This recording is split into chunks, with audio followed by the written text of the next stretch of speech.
Hagamos una ofrenda de palmas al Señor, aquel que es santo, digno, lleno de gloria.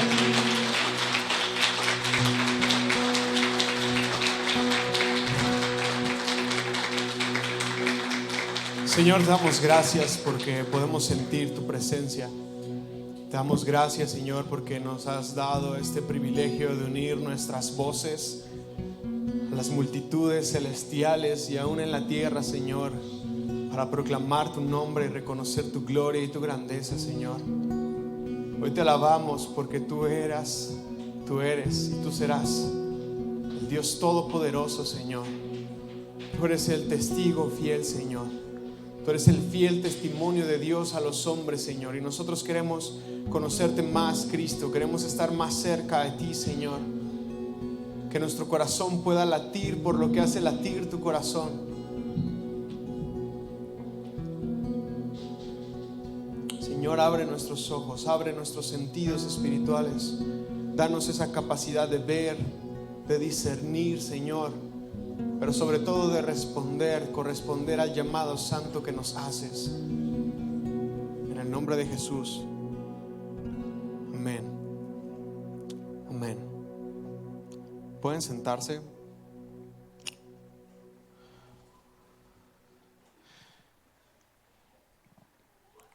A partir de hoy vamos a iniciar con una serie que se llama Rumbo a la Cruz y vamos a intentar captar todos esos momentos previos a que Jesús fuera a la cruz, desde que llega a Jerusalén. Así que arrancamos nuestra cronología de la última semana de vida de Jesús antes de su muerte. Son temas un poco tensos. Lo que mejor conocemos tradicionalmente como la Semana de la Pasión o Semana de Pasión. Yo sé que todavía falta mucho para Semana Santa o Semana Mayor, pero como queremos cubrir todo lo que Marcos nos dice acerca de esos tiempos, pues empezamos desde ahorita, ¿no? Empezamos desde ahorita y es muy importante para nosotros no perder de vista este elemento porque es un factor crucial para entender toda la serie, y es que hay que entender que son los últimos días de Jesús. Son los últimos días de Jesús antes de que Él vaya a la cruz. Yo creo que todos en nuestra vida hemos vivido momentos mezclados entre lo dulce y lo amargo, ¿no? Que vivimos tiempos de mucha bonanza, pero luego pasa algo y como que nos derrumba, y luego algo que nos levanta, y normalmente la vida es un sube y bajas constante, y la vida de Jesús en un cierto sentido fue así esta última semana del Señor Jesús antes de ir a la cruz. Él comenzó con lo que pareciera como una victoria, una entrada triunfal a Jerusalén. Pero al final, mucha de esa misma gente que lo proclamaba y que gritaba Hosana, el hijo de David, fue esa misma gente que quiso coronarlo exigiendo su muerte y llevándolo a la cruz. No está de más decir que Jesús sabía lo que iba a suceder. Su mente, su corazón, su alma, su cuerpo, su espíritu, todo lo que Jesús era, debía de prepararse para, como vimos hace 15 días, beber semejante copa amarga y pasar por un bautismo de sufrimiento. ¿Se acuerdan cómo le confronta a sus discípulos y les dice: ustedes serían capaces de tomar la copa amarga que yo tomaré y serían capaces de pasar por el bautismo de sufrimiento que yo pasaré? Y menciono todo esto porque es nuestro preámbulo, nuestro punto de partida para poder ver y para poder entender a Jesús. Un Jesús que tiene una tarea muy específica, muy objetiva en su mente, y es morir. Hace 15 días también hablábamos de la sanidad del ciego Bartimeo, y yo les mencionaba que ya su tarea era ir a Jerusalén, no más milagros, pero Jesús se detiene. Jesús se detiene por aquel al cual lo habían marginado todos los demás. Y bueno, debemos de recordar que Jesús viene viajando junto con sus discípulos y gran multitud, personas de Galilea, de Perea, de Samaria, de todos esos lugares que están al norte de Jerusalén. Todos ellos están viajando a Jerusalén, no por Jesús. Todos ellos juntamente con Jesús van a Jerusalén a celebrar la Pascua. Por eso es que en ese transitar, en ese caminar, Jesús, había muchas multitudes alrededor de él. Estaban por suceder estas primeras fiestas del año hebreo, que es Pesaj o Pascua, panes sin levadura, primicias, y 50 días después Pentecostés. Y como ya lo expliqué antes, Jesús celebraba estas fiestas y él iba rumbo a Jerusalén. A diferencia de los otros iban a celebrar la Pascua, Jesús iba a hacer la Pascua. Él iba a Jerusalén a hacer la Pascua. Y esto nos coloca cronológicamente en el primer día de la semana, lo que nosotros conocemos como tradicionalmente se le dice el Domingo de Ramos o el domingo de la entrada triunfal de Señor Jesús a Jerusalén, este primer día de la semana. Y quiero invitarte a leer Marcos 11. Vamos a intentar hacer algo medio descabellado, que es predicar todo el capítulo el día de hoy. Y acompáñame con tu vista, pon atención a la lectura porque quizás no lo volvamos a leer con tal de avanzar pronto. Dice así la escritura, Marcos 11 del 1 hasta el 33, donde termina el capítulo. Mientras Jesús y los discípulos se acercaban a Jerusalén, ellos llegaron a las ciudades de Betfagé y Betania, en el monte de los Olivos. Jesús mandó a 2 de ellos que se adelantaran. Vayan a la aldea que está ahí, les dijo. En cuanto entren, ustedes verán un burrito atado que nadie ha montado jamás. Este es un dato muy importante. Lo van a desatar y lo van a traer aquí. Si alguien les pregunta qué están haciendo, simplemente ustedes dirán, el Señor lo necesita y Él lo devolverá pronto. Los 2 discípulos salieron y encontraron el burrito en la calle, atado frente a la puerta principal. Mientras lo desataban, algunos que estaban ahí le preguntaron, ¿qué están haciendo? ¿Por qué desatan ese burrito? Ellos contestaron lo que Jesús había dicho y se les dio permiso para llevarlo. Así que llevaron el burrito a Jesús y pusieron sus prendas encima o su manto encima y él se sentó ahí. Muchos de la multitud tendían sus prendas o sus mantos sobre el camino delante de él y otros extendían ramas frondosas que habían cortado del campo. Jesús estaba en el centro de la procesión y la gente que lo rodeaba gritaba, alaben o alabad a Dios. Bendiciones al que viene en el nombre del Señor. Bendiciones al reino que viene, el reino de nuestro antepasado David. Alaben a Dios en el cielo más alto. Así llegó Jesús a Jerusalén y entró en el templo. Después de mirar todo detenidamente a su alrededor, salió porque ya era tarde. Después regresó a Betania con los 12 discípulos. A la mañana siguiente, hay que prestar atención también a estos brincos de escena y del tiempo, el tiempo y espacio. A la mañana siguiente, cuando salían de Betania, Jesús tuvo hambre. Vio que a cierta distancia había una higuera frondosa, así que se acercó para ver si encontraba higos, pero solo tenía hojas porque aún no había comenzado la temporada de los higos. Entonces Jesús dijo al árbol, que nadie jamás vuelva a comer tu fruto, y los discípulos lo escucharon.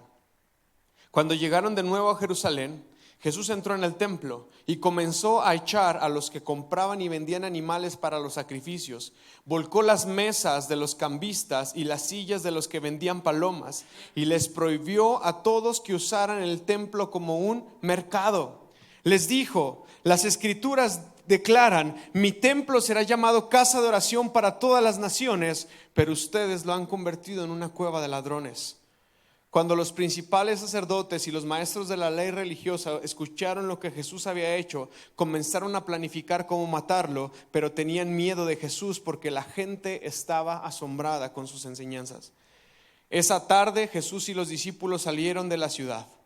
Otro brinco de escena de tiempo y espacio. A la mañana siguiente, al pasar junto a la higuera que él había maldecido, los discípulos notaron que se había marchitado desde la raíz. Pedro recordó lo que Jesús había dicho al árbol el día anterior y exclamó, mira, rabí, mira, maestro, la higuera que maldijiste se marchitó y murió. Entonces Jesús dijo a sus discípulos, tengan fe en Dios.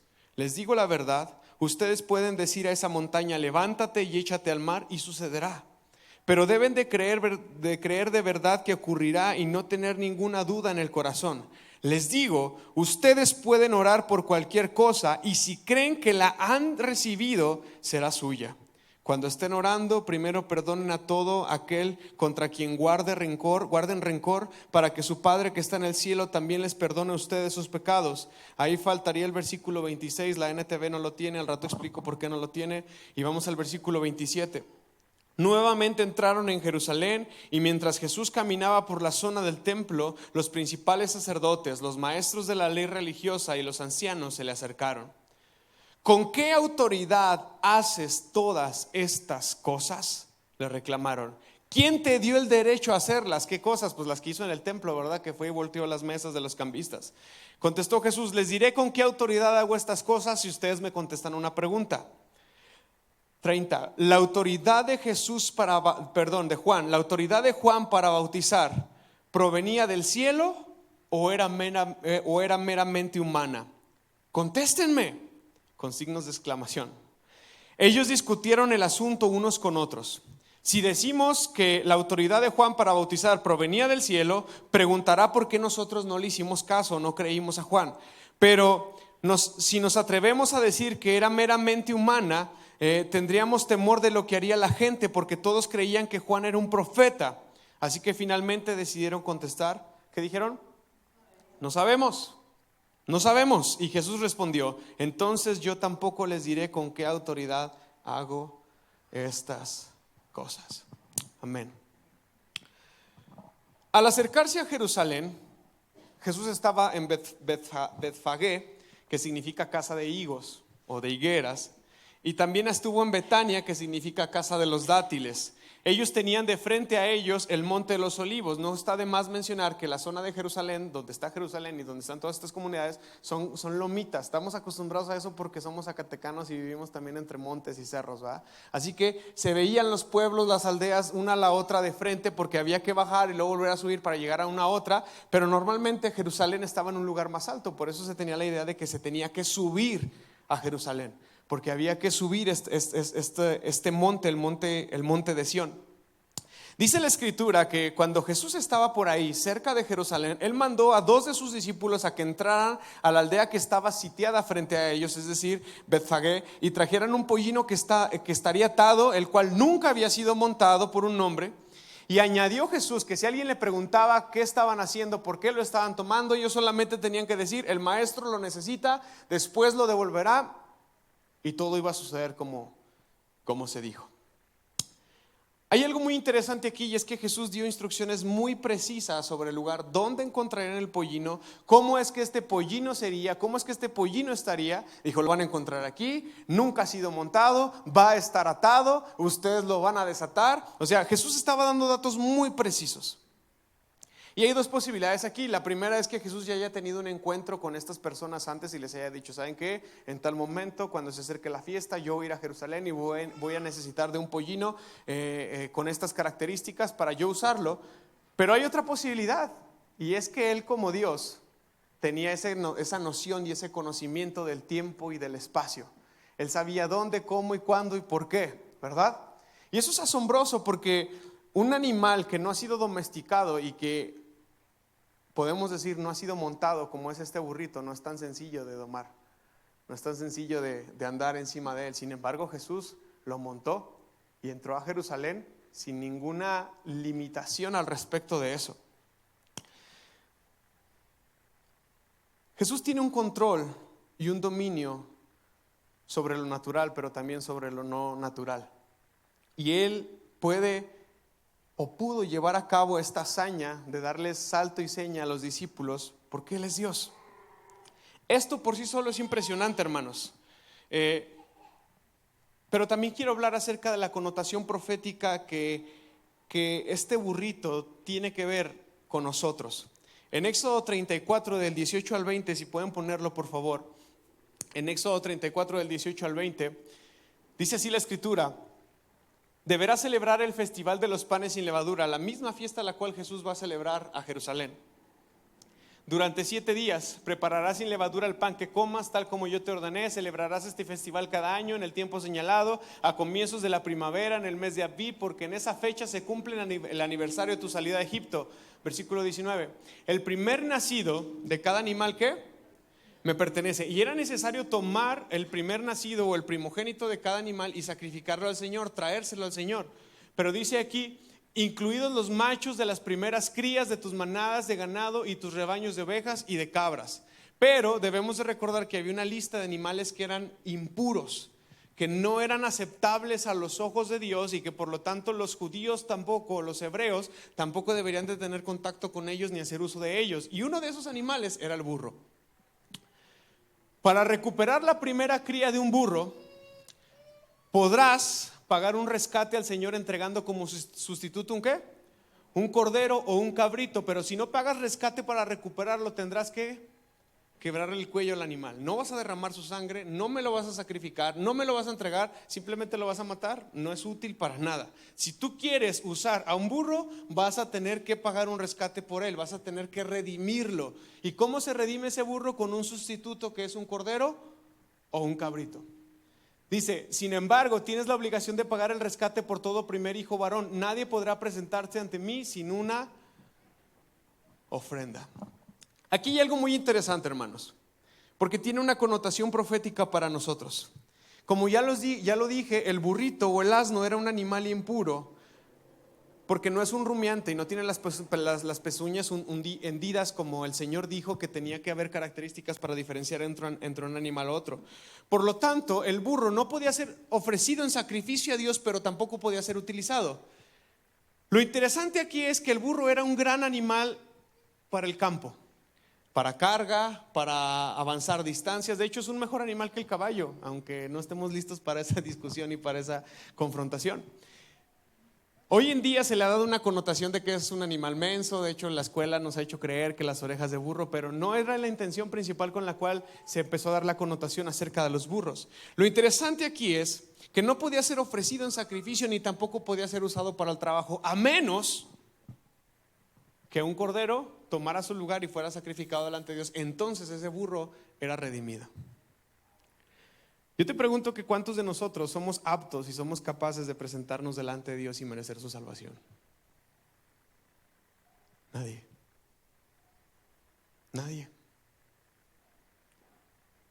Sin embargo, hubo un cordero que nos dice la Escritura que era Jesús, el Cordero de Dios que quita el pecado del mundo, que montó ese burro. Perdónenme la expresión, pero en ese sentido nosotros somos ese burro. No somos aptos para nada.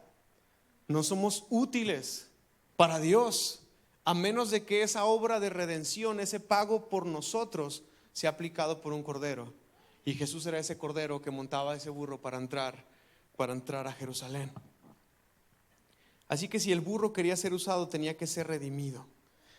Es interesante porque ese burro jamás había sido montado, significa que ese burro jamás había sido redimido, no tenía utilidad todavía, había que matarlo a menos de que alguien lo redimiera. Y Jesús proféticamente entra a Jerusalén montando ese burro, dándonos a entender este mensaje de redención y de transformación para nosotros. Dice la Escritura que los discípulos pusieron sus mantos sobre el burro para que Jesús lo montara, pero también dice la Escritura que cuando Jesús iba entrando a Jerusalén, la gente se quitaba sus mantos, los ponía en el camino, y quien no traía manto agarraba unas hojas silvestres del campo y las seguía poniendo porque preparaban un camino para el Señor. Ya hablé de lo importante que era el manto también hace 15 días. Dice la Escritura que las multitudes acompañaban a Jesús y daban voces al respecto de él. ¿Qué era despojarse del manto, hermano? Nadie se despojaba de su manto porque era señal de protección, de seguridad. Sin embargo, ellos tomaban sus mantos y los ponían al piso para que Jesús pasara por ahí. Y es que esta entrada de Jesús a Jerusalén era el cumplimiento glorioso de una de las profecías que nos hablan acerca de Jesús en su primera venida, y está en Zacarías capítulo 9 versículo 9. Mira lo que dice Zacarías capítulo 9 versículo 9. Dice: alégrate, oh pueblo de Sión, grita de triunfo, oh pueblo de Jerusalén. Emociónense, hermanos. Mira, tu rey viene hacia ti. Él es justo, él es victorioso, pero también es humilde. Él viene montado en un burro, montado en la cría de una burra. El Señor ya lo había dicho muchos años atrás, que el Redentor de Israel, el justo y victorioso, pero también humilde, entraría montando un burro a Jerusalén.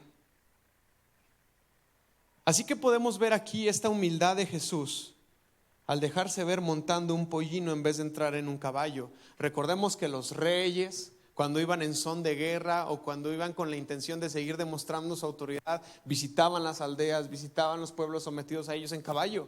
Era la forma de demostrar su autoridad, su jerarquía, su poder. Sin embargo, el rey de toda la tierra, el Señor de los señores, está entrando en un burro a Jerusalén que ni siquiera era de él. Jesús se movió en una barca prestada, Jesús entró a Jerusalén en un burro prestado, Jesús estuvo en una tumba prestada. No había nada que le perteneciera a él.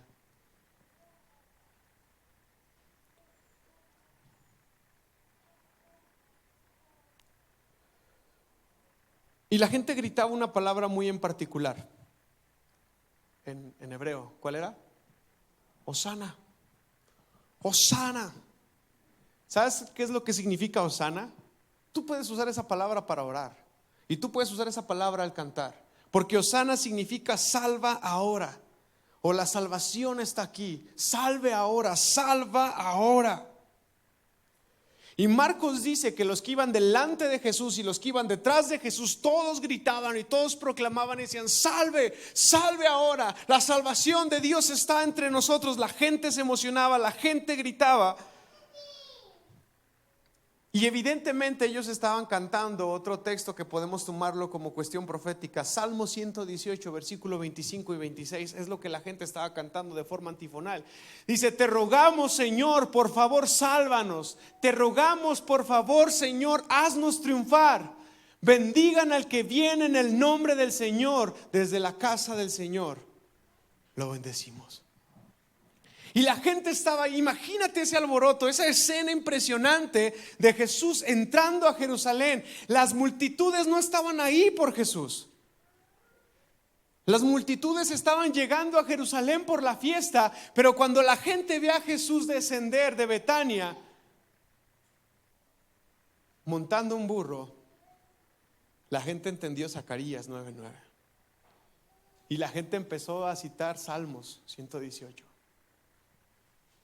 Y la gente empezó a proclamar el mensaje de que el Salvador de Israel estaba presente. Había mucha gente ahí, hermanos. Había gente que venía de Galilea, que fue donde Jesús tuvo su mayor tiempo de ministerio. Así que toda esa gente conocía a Jesús. Había gente que venía de Perea, que venía de Betania, que venía de varios lugares donde Jesús había hecho milagros, donde Jesús había resucitado a Lázaro. La gente lo conocía, la gente sabía quién era. Donde muy pocos conocían a Jesús era en Jerusalén. Muy pocas veces Jesús fue a Jerusalén. Así que muy pocos lo conocían. Así que yo me atrevo a decir que esa gente que gritaba Hosana al Hijo de David, difícilmente, no toda, era la misma que llegó a gritar crucifícale. Porque la gente que llegó a gritar crucifícale era la gente que estaba en Jerusalén, la gente que vivía en Jerusalén, la gente que en un cierto sentido estaba siendo más manipulada por las autoridades religiosas en ese tiempo.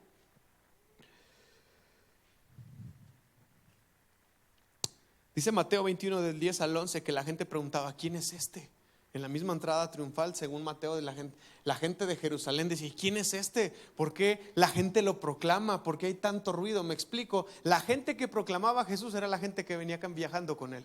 Era la gente que era de Galilea, de Perea, de Betania, de Samaria, de todos esos lugares donde habían escuchado y habían vivido el ministerio de Jesús. Fue tanto el alboroto, no sé si recuerdas, que la escritura dice que los maestros de la ley vinieron a Jesús y le dijeron: calla. Calla a tu gente, calla a tus discípulos, calla a tus seguidores. ¿Sabes por qué estaban pidiendo que Jesús callara a los discípulos? Porque los romanos estaban ahí.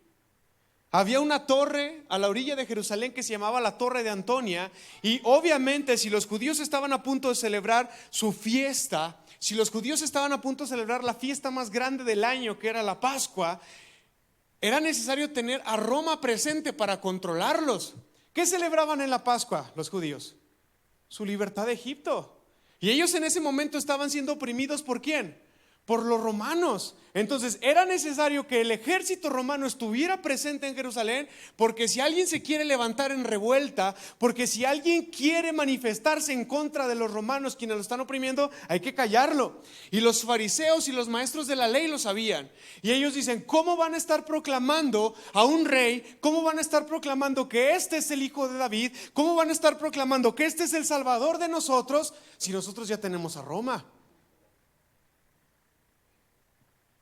¿Entienden por qué los maestros de la ley vienen y callan a Jesús? Qué poca, en serio. Porque ellos estaban ahí porque los romanos se lo permitían. Ellos veían desde esa torre lo que estaba pasando. Ellos escucharon esos gritos. Y por eso Jesús les contesta y les dice: si yo hago que ellos se callen, las piedras van a hablar.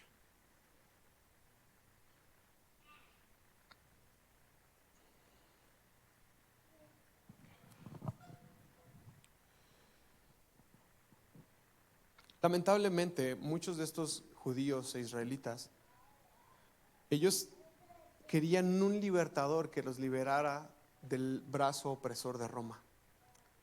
Ellos veían en Jesús eso, y ya lo he explicado también muchas veces. Por eso Jesús siempre huye de las multitudes. A Jesús no le gusta estar delante de las multitudes, porque las multitudes no esperan un Salvador que les dé vida eterna. Ellos esperaban un Salvador que los liberaran de Roma. Ellos esperaban a alguien que se levantara en armas, que tomara un cuchillo, que tomara una espada, y dijeron: es el momento de rebelarnos en contra de Roma. Muchos de ellos sí gritaban hosana porque esperaban un libertador así. Así que cuando ven a ese Cristo en una cruz muerto, se decepcionan.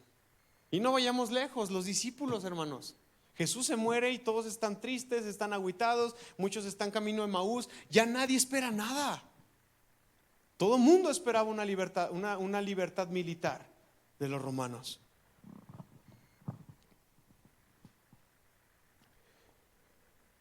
Así que dice la Escritura que cuando Jesús entra al templo, Él analiza profundamente la ciudad y regresa a Betania. Pero esta entrada a Jerusalén, esta entrada triunfal a Jerusalén fue impresionante. 0 iba 1.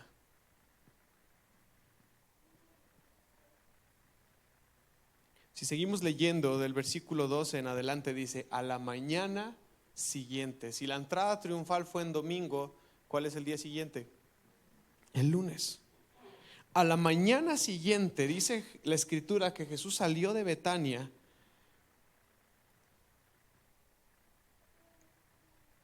Bueno, un dato curioso: Jesús no se queda en Jerusalén porque ya era peligroso que él se quedara ahí. En cualquier momento van y lo agarran. Y seguramente Jesús se queda en Betania porque tienen unos amigos ahí. ¿Se acuerdan quiénes son? Marta, María, Lázaro. Ya tiene una casa donde llegar. Así que Jesús sale de Jerusalén, va a Betania, baja al monte y sube a otro monte, y luego al día siguiente otra vez sale de ahí. Dice la Escritura que cuando Jesús sale de Betania y va camino a Jerusalén otra vez, Jesús tiene ¿qué? Hambre. Porque era humano. Porque era humano. Y dice la Escritura que Jesús se va, perdónenme la expresión, no quiero insinuar que Jesús puede ser engañado, pero Jesús se va bajo el engaño de una higuera que tiene hojas. Porque quienes conocen las higueras saben que la higuera, antes de tener hojas frondosas, tienen sus higos. Así que si tú ves una higuera que está frondosa, es porque esa higuera tiene higos. Así que Jesús dice: esa higuera se ve frondosa, yo voy por un higo, tengo hambre. Jesús llega ahí y no tiene higos. No hay higos en la higuera. Y aunque Marcos sí tiene el cuidado de decirnos todavía no era temporada de fruto, la pregunta es: ¿por qué esa higuera está verde? ¿Por qué esa higuera tiene hojas frondosas y no tiene fruto? Así que Jesús ve a esa higuera y ve que no tiene fruto, y Jesús la maldice. Ahorita vamos a entender un poquito más esa escena, pero Jesús maldice la higuera, y dice la Escritura que los discípulos prestan atención a eso. Así que Jesús ya va camino a Jerusalén otra vez. Y cuando llega a Jerusalén por segunda vez, esta vez Jesús entra al templo. Pero me encanta, hermanos, porque Jesús entra al templo y las películas cristianas nos presentan a un Jesús así muy como que va lento a todos lados, ¿verdad? Así como que suavecito, buena onda. Pero, o sea, imagínate esta escena. Dice la Escritura que Jesús llega al templo y empieza a echar a los vendedores de animales. O sea, va violento. Trae euforia, trae adrenalina, y voltea las mesas de los cambistas y tira las sillas de los vendedores de las palomas. Jesús hace todo eso. No dice la Escritura que lo hacen los discípulos, Él lo hace. Y no pienses que era un templo de este tamaño, hermanos. Era un templo para toda una nación. Era un templo enorme, glorioso, con atrios, con patios, con lugar santo, lugar santísimo, con un montón de espacios enormes. Estamos hablando de un templo inmenso y Jesús llega a ese templo. O sea, no te imagines o no esperes encontrar a un solo vendedor de animales, a una sola mesa de cambistas y a un solo vendedor de palomas. Había multitudes de vendedores. Era un mercado ahí. Y Jesús empieza a sacar a todos, empieza a voltear a todos. Imagínate la euforia, la energía que eso está demandando. ¿Sí? Es un Jesús que quizás no estamos acostumbrados a ver o no queremos ver, pero está ahí. Este Jesús está enojado. Él empieza a voltear, a tumbar, a tirar, a vandalizar. Llámale como le quieras llamar, él está destrozando todo. ¿Y qué les dice? Mi casa. Y no lo dice con una palabra suave. Yo pienso que él está gritando. Yo pienso que él está denunciando algo fuerte. Él les dice: mi casa tiene que ser llamada una casa de oración. Si tú lees los otros textos donde esto sucede, ninguno menciona para todos los pueblos o para todas las naciones, pero Marcos lo hace. ¿Sabes por qué? Porque Marcos es un evangelio escrito a los gentiles. Y Jesús dice: mi casa tiene que ser llamada casa de oración para todos los pueblos, para todas las naciones. Pero ustedes han convertido esta casa en una ¿qué? En una cueva de ladrones.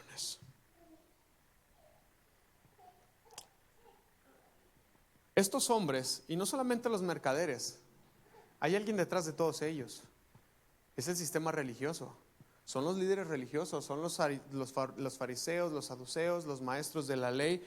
Son todos ellos. ¿Me explico? Todo aquello que sostiene el sistema religioso del momento, son todos ellos los que están ahí. Porque el hecho de que el templo fuera un lugar sacrificial es una cuestión demasiado lucrativa. No por nada Lutero se rebeló en contra de la Iglesia Católica. Por las indulgencias. Porque era muy lucrativo negociar con la fe de las personas. Este es el mismo Jesús que un día antes está entrando sobre un burrito, tranquilo, buena onda, y toda la gente, Hosana, Hosana, Hosana. Es el mismo Jesús que al día siguiente llega con violencia.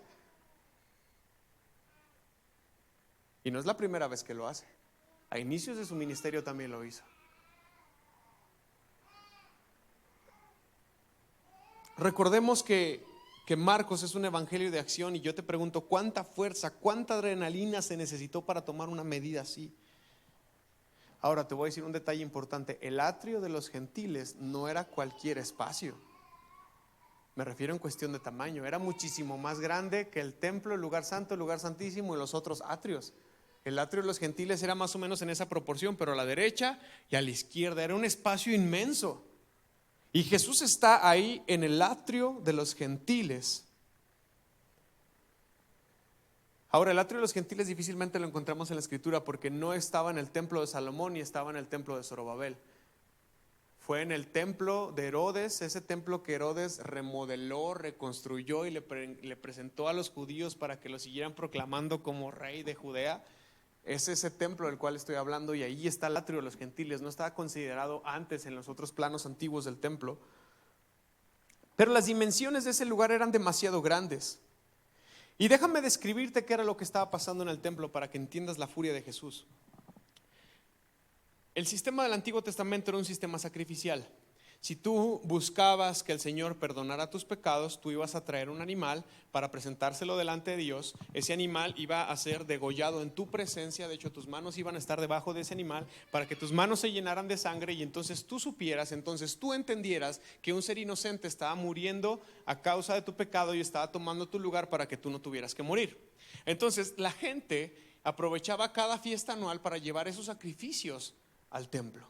Entonces imagínate que tú vives en una aldea donde quieras, Belén, Betania, donde quieras vivir, y entonces algún día tienes tus crías de corderos y nace un cordero perfecto, limpio, sin mancha y simétricamente bien establecido, sus orejitas bien, todo perfecto ese cordero, y lo cuidas, lo amas, lo alimentas, porque sabes que ese cordero que es perfecto, que cumple con las normas según la escritura para sacrificárselo a Dios, es el ideal para llevarlo al templo. Entonces tú haces tu trabajo con ese cordero, y el día que está listo tú vas a Jerusalén, llegas al templo, llegas con el sacerdote y le dices: aquí está mi cordero, quiero entregarlo por el perdón de pecados de mi familia y míos.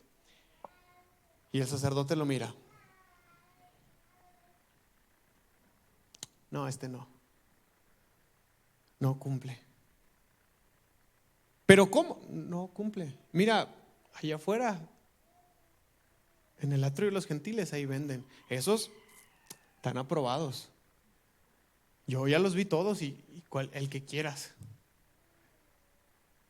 ¿Qué hace el hombre? Busca el perdón del Señor. Quiere hacer su parte en la fe. Así que él dice: pues ni modo. Va al atrio y encuentra puros corderos mochos, defectuosos. En serio, los libros de historia del primer siglo lo dicen. Imperfectos. Y se lo venden 10 veces más caro de lo que normalmente valdría uno. Y dices: pues ni modo, ya estamos aquí y hay que hacerlo. Y sacas tu dinero porque vienes de Perea, porque vienes de Samaria, porque vienes de Galilea, y no tienes dracmas, que es la moneda judía del templo, sino que pues traes monedas romanas, traes monedas griegas y quieres pagar, y dices: no, esas son impuras. Chécale el otro lado a la moneda, tiene la cara del César, no las queremos. Ahí hay otro puestito, el cambio, la casa de cambio, ve ahí. Y luego llegas con tus monedas, y aparte ahí te hacen injusticia en la manera de cambio. Como si te dijera: no, te voy a vender $1, pero te lo vendo a 30 pesos, y si quieres. Es la moneda oficial y no puedes comprar ni hacer nada aquí adentro del templo si no es con esa moneda. ¿Entienden el nivel de corrupción que había en el templo? Y obviamente alguien lo permitía, y eran los sumos sacerdotes. Eran los sacerdotes, eran los fariseos, eran los saduceos. Era una cuestión muy redituable para ellos. Y Jesús está enojado con eso. No es posible que el lugar de la gracia, el lugar de encuentro con Dios, se haya convertido en una cueva de ladrones, y que estén lucrando con la fe de las personas.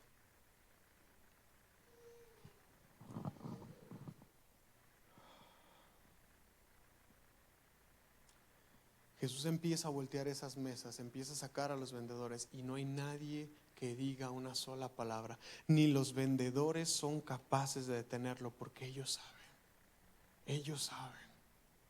saben lo corruptos que son.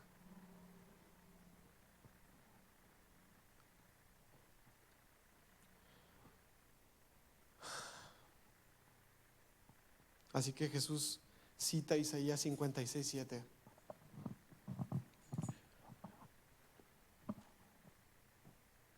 Una hermosa profecía que es la que ha motivado nuestro corazón para intentar tener una casa de oración aquí en la iglesia. Y los llevaré a mi santo monte de Jerusalén. ¿Y qué? Y los llenaré de alegría. ¿En dónde? En mi casa de oración. ¿Qué les dije? Que en el Antiguo Testamento el templo era un lugar de sacrificios. Sin embargo, Isaías está diciendo que esa casa, más que de holocaustos, es una casa de oración. Y dice: aceptaré sus ofrendas quemadas y sus sacrificios. ¿Por qué? Por una razón. No porque sus sacrificios sean perfectos, sino porque mi templo, mi casa, será llamada casa de oración. ¿Para quién? ¿Para quién? ¿Para quién, hermanos?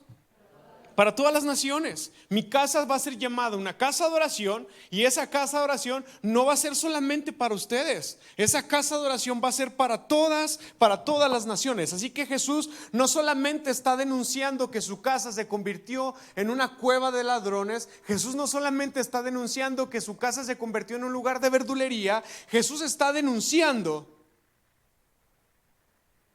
que ese atrio, que era para quién, ¿cómo les dije que se llamaba el atrio? El atrio de los gentiles, un espacio designado para que las otras naciones también vinieran y se encontraran con Dios, estaba siendo ocupado por una bola de ladrones. ¿Cómo es que los gentiles iban a venir a encontrarse con Dios si ellos hacían uso de ese espacio quizás también mañosamente para que no hubiera gentiles que pudieran entrar a la casa de Dios? Así que la denuncia de Jesús en contra de estas prácticas es doble. Son una bola de ladrones, corruptos, pero al mismo tiempo ustedes estorban el desarrollo y el mover de la fe de otros. ¿Sí entienden el recelo de Jesús en ese momento? Cualquiera consideraría el templo como una casa de sacrificio y holocausto. De hecho, el sistema sacrificial era primordial, pero no por nada, hermanos, el altar de oro era más importante que el altar de bronce. Simplemente los metales lo dicen todo. El altar de bronce es donde se entregaban los holocaustos y los sacrificios, pero el altar de oro era donde se ponía el incienso. El altar de oro estaba más cerca del lugar santísimo que el altar de bronce, hermanos. Así que, aunque parecía que en el Antiguo Testamento el templo, la casa de Dios, era un lugar de sacrificio, más bien era un lugar de gracia, por medio del incienso y la oración que se derramaba delante de Dios. La casa de oración debería de ser un lugar de encuentro, un lugar de diálogo bidireccional, donde Dios le hablaba a los hombres y donde los hombres le hablaban a Dios. Un lugar de descanso, un lugar de paz y, como dice ahí, un lugar de recreación, de alegría. Un lugar de gozo, un lugar de disfrute. Pero ellos habían corrompido todo el sistema y con ello habían destrozado el propósito del templo. Un lugar donde Dios deseaba habitar para encontrarse con su pueblo. Pero no solamente eso, al establecer sus mercados, sus corrales, sus animales, su gritería, sus trifulcas en el atrio de los gentiles, ellos estaban provocando lo que ya les dije. Ellos impedían que las naciones, que los gentiles pudieran acercarse a Dios, haciendo entonces que su sistema religioso fuera elitista y racista. Porque sí, los judíos eran racistas. Todavía lo son, muchos de ellos. Por eso mucha gente odia a los judíos. La Escritura nos invita a amarlos a pesar de cómo son. Es impensable que dentro del cristianismo exista antisemitismo. Si tú eres un cristiano que odia a los judíos, que no los puede considerar, tienes que reconsiderar eso 2 veces. No por cómo ellos son, no, quizás no se lo merecen, pero Dios los ama y la Escritura nos invita a amarlos a nosotros también. Así que Jesús está citando Isaías 56:7 y ahí dice que la casa de oración debería ser para todas las naciones también. Sin embargo, ellos habían tocado el lugar de los gentiles y se lo habían adueñado. Por eso, cuando el templo fue destruido, solo les quedó un muro. El muro que hoy en día conocemos como el muro de los lamentos. ¿Sabes ese muro de qué atrio es? Del patio de los gentiles. Hoy en día, si los judíos quieren ir y acercarse o sentirse cerca de Dios, lo más cerca que tienen es tocar ese muro que había sido destinado para los gentiles. Así que, escúchenme bien, ese sistema, ese pueblo, esa religión se había convertido en una higuera verde, grande, frondosa, pero sin fruto. Era una mentira, era un engaño, era una falacia. Era una falacia, hermanos, y por eso, al igual que esa higuera sin fruto que engañaba, solamente tenían apariencia de verdad.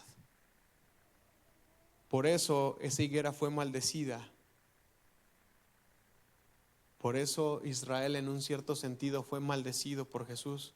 Que dice ahí en Mateo 24, al final del capítulo, dice: oh Jerusalén, Jerusalén, tú que matas a tus profetas y apedreas a los que te son enviados. ¿Cuántas veces quise juntar a tus hijos como la gallina junta sus polluelos y tú no quisiste? Desde ahora yo te digo que tu casa va a ser dejada desierta y no me vas a volver a ver hasta el día en el que digas: bendito el que viene en el nombre del Señor.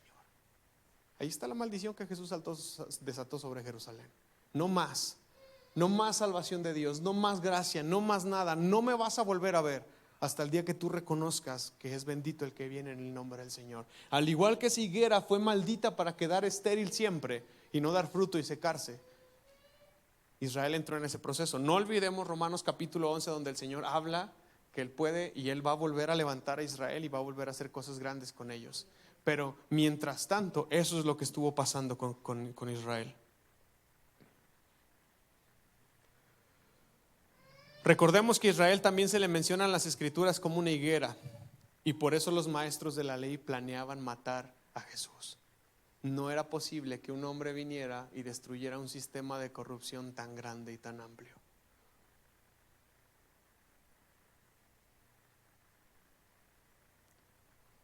Jesús sabía todo esto, y todo el teatro de ellos empezaba a desmoronar a pedazos.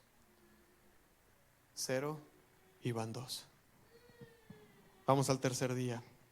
Versículo 20. A la mañana siguiente, vamos domingo, vamos lunes, y ahora estamos en martes. A la mañana siguiente, en el día martes, los discípulos notaron que la higuera se había marchitado desde la raíz. Ellos lo hicieron ver a Jesús, y Jesús aprovechó esa ocasión para darles una lección muy importante acerca de la oración y acerca de la fe. Mire, los líderes religiosos, los que se supone que deberían de llevar al pueblo a Dios, habían fracasado en esa tarea. Ellos habían caído de la fe, y Jesús no quería que eso le ocurriera a los discípulos también. Así que Jesús lanza esta enseñanza donde les dice: de cierto les digo que si ustedes le dicen a un monte que se lance al mar, el monte se irá si ustedes creen. ¿Verdad? Como Jesús estaba saliendo de Betania rumbo a Jerusalén otra vez, ellos tenían muy cerca el monte de los olivos, y el monte de los olivos volteaba hacia el mar muerto. Así que Jesús usó el ejemplo de un monte y un mar como una ilustración para enseñarles a los discípulos acerca de la fe, una fe que puede ser poderosa para mover montañas. Porque en la cultura hebrea siempre utiliza eufemismos y símiles. Sería un error traer estos textos a algo literal y decir: me voy a poner a orar para que el cerro de la bufa se mueva poquito, ¿verdad? La cultura hebrea utiliza símiles y eufemismos también. Y uno de ellos es que Jesús está usando esto, y él está diciendo, usa este ejemplo: tiene el monte de los olivos de frente, tiene el mar muerto muy cercano, y dice: si ustedes piden que este monte se mueva, se moverá. Pero hay algo muy importante: las montañas eran consideradas por los hebreos como símbolos de grandes obstáculos o símbolos de grandes dificultades. O sea, Jesús le está diciendo a sus discípulos: si ustedes se encuentran con cosas complicadas, se encuentran con cosas que intentan frenar su desenvolver cristiano y seguirme, pueden tener fe, pueden orar y pueden mover montañas. Llegaría el día cuando los discípulos tendrían que enfrentar problemas tan grandes como una montaña, y Jesús los estaba desafiando a: tienen que empezar a orar con fe, tienen que empezar a orar con la fe suficiente que ustedes puedan mover una montaña.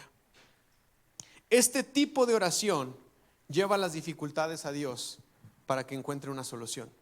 Este tipo de oración promueve un espíritu de expectativa y de caridad. Prácticamente Jesús le dice a sus discípulos: ustedes pueden pedir lo que quieran y lo recibirán. Jesús no establece límites al poder de la oración, ¿se dan cuenta? Eso es algo impresionante.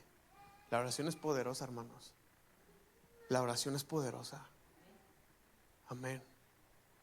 Por eso la casa de Dios tiene que ser llamada una casa de oración, un lugar de encuentro. La oración es poderosa, pero el que ora con esperanza y el que ora con fe debe de cumplir con una condición. ¿Cuál es la condición? Está ahí en el versículo 25.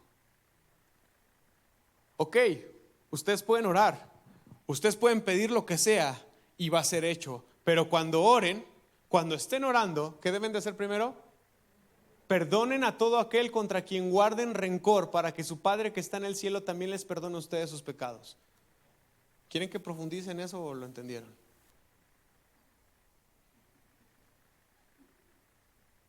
La principal razón que estorba nuestras oraciones es que tú tienes algo en contra de alguien y no lo quieres arreglar.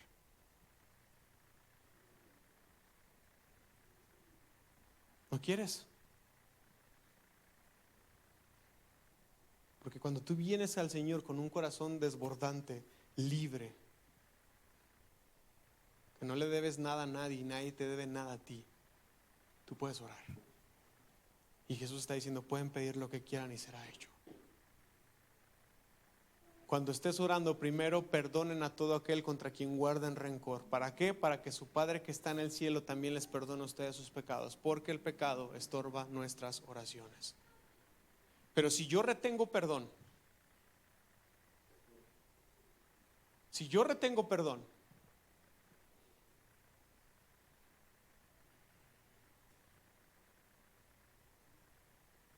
Hermanos, la falta de perdón es una de las principales causas de enfermedad en la vida del ser humano.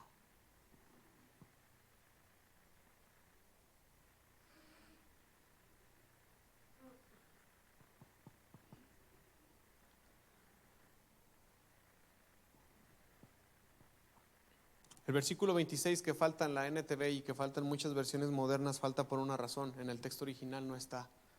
El versículo 26 fue agregado en el tercer siglo como una copia de una frase de Mateo 6:15, pero al final del día el versículo 26 termina siendo una redundancia del versículo 25.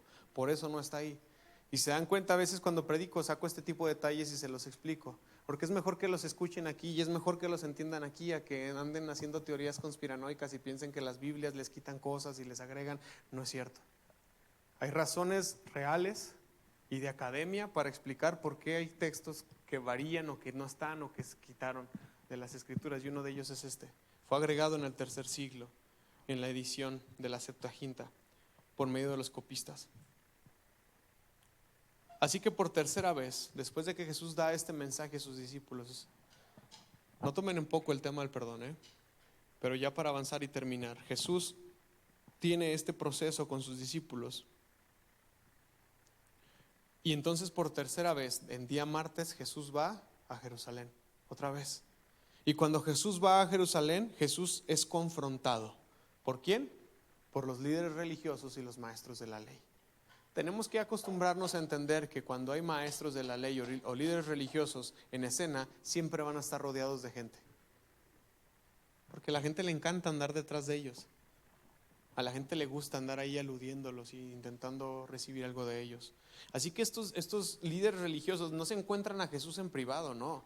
Hay una multitud ahí escuchando y ellos dicen, vamos a ponerle un 4 a Jesús. Así como en capítulos anteriores, ¿se acuerdan que he mencionado que los fariseos muchas veces quisieron hacer caer a Jesús haciéndole preguntas difíciles? Aquí están otra vez y le dicen, ¿con qué autoridad haces esto? ¿Quién te da el permiso de venir a destruir el templo del patrón? Ellos no sabían que él era el patrón, ¿va? Ellos no entendían que él era el dueño de esa casa. Y Jesús, astuto, hermanos, igual, violento, porque por eso dije cuando leí, Jesús les hace una pregunta y les dice, ¿la autoridad de Juan para bautizar proviene del cielo o era meramente humana? Versículo 30, y dice, contéstenme, pero tiene signos de exclamación en el versículo 30. A ver, díganme. O sea, vienen bien salsitas aquí conmigo a quererme contradecir en contra, delante de todas estas personas. A ver, yo les voy a contestar a ustedes y ustedes me contestan a mí. ¿El bautismo que Juan hacía era de Dios o era meramente humano? Y ya también les he explicado en otras ocasiones acerca del bautismo y todo esto. Así que vamos a quedarnos solamente con lo que el texto dice. Los fariseos hacen team back, se juntan. ¿Qué le vamos a contestar? ¿Sabes por qué? Porque ellos sí sabían. Ellos sabían que Juan era un profeta. Ellos sabían que Juan era el Elías que estaban esperando. Ellos sabían que lo que Juan hacía era de parte de Dios. Ellos lo sabían, pero nunca le hicieron caso, nunca atendieron al mensaje de Juan. Así que Jesús les puso un 4 a ellos, porque si ellos decían, es de Dios, entonces ¿por qué no les hiciste caso? ¿Por qué no hicieron eco al mensaje de Juan? Pero si no es de Dios, había un pueblo ahí que si era capaz de discernir de dónde venía el mensaje de Juan y se los iban a echar en su contra.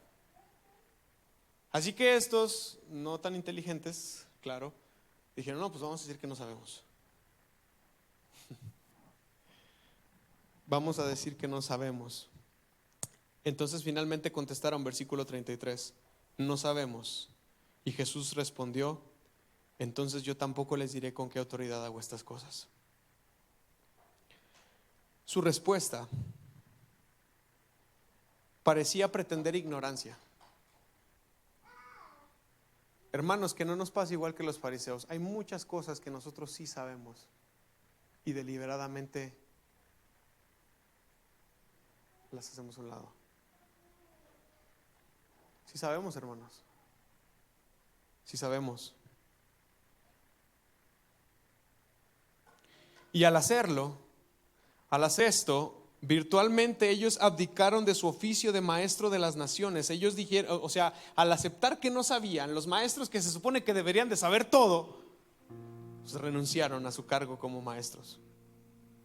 Carecían de derecho para poner en tela de juicio la autoridad de Jesús. Fíjense, qué magistral Jesús. Así que la respuesta de Jesús cerró el debate. Si ustedes no me dicen, yo tampoco les diré. Pero Jesús no les dijo yo no sé, porque él sí sabía. Jesús les dijo yo tampoco les responderé, yo tampoco les diré con qué autoridad hago estas cosas.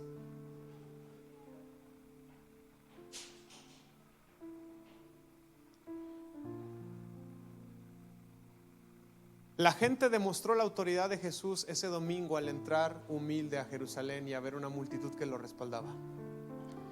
Jesús demostró su autoridad ese lunes al llegar a Jerusalén y voltear todo en el templo.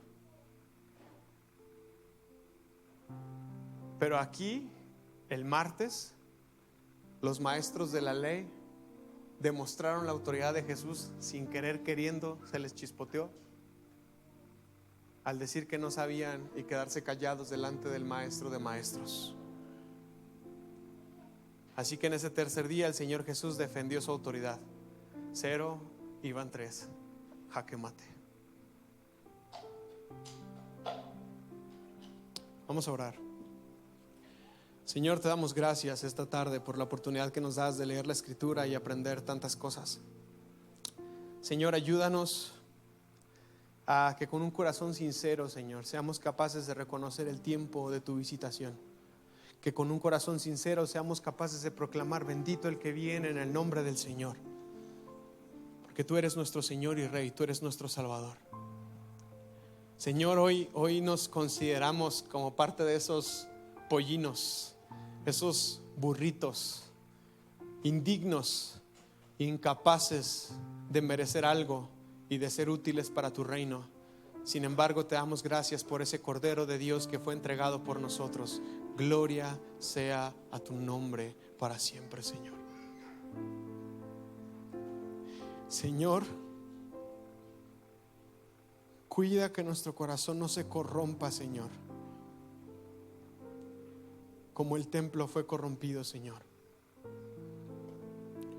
Cuida nuestros corazones de orgullo, altivez.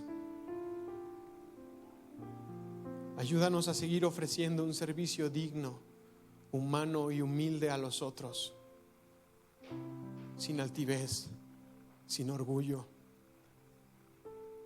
sin aires de superioridad. No permitas que esta que es tu casa se corrompa. No permitas que esta que es tu casa se llene de corrupción, ni de división, ni de engaño, porque es tuya, no es nuestra. Y Señor, ayúdanos a operar, a servir y a vivir con la fe necesaria. No permitas que nuestro corazón guarde rencor. No permitas que nuestro corazón se hinche de orgullo y de falta de perdón. Ayúdanos a dar perdón a otros, así como tú nos das perdón a nosotros. De tal manera que nuestra vida cristiana, nuestra fe y nuestra oración sean poderosas, no para servirnos a nosotros mismos, ni para nuestros privilegios ni beneficios, sino para el servicio de los otros. Permite que esta casa, tu casa de oración, realmente sea un lugar de encuentro, sea un lugar en el cual lo que se ora es escuchado y es respondido, para gloria de tu nombre, Señor, para gloria de tu nombre, para gloria de tu nombre. Hoy somos el templo, no este edificio, nosotros. Hoy somos el templo y queremos ser una morada digna para ti y para tu gloria. En el nombre de Jesús. Amén y amén.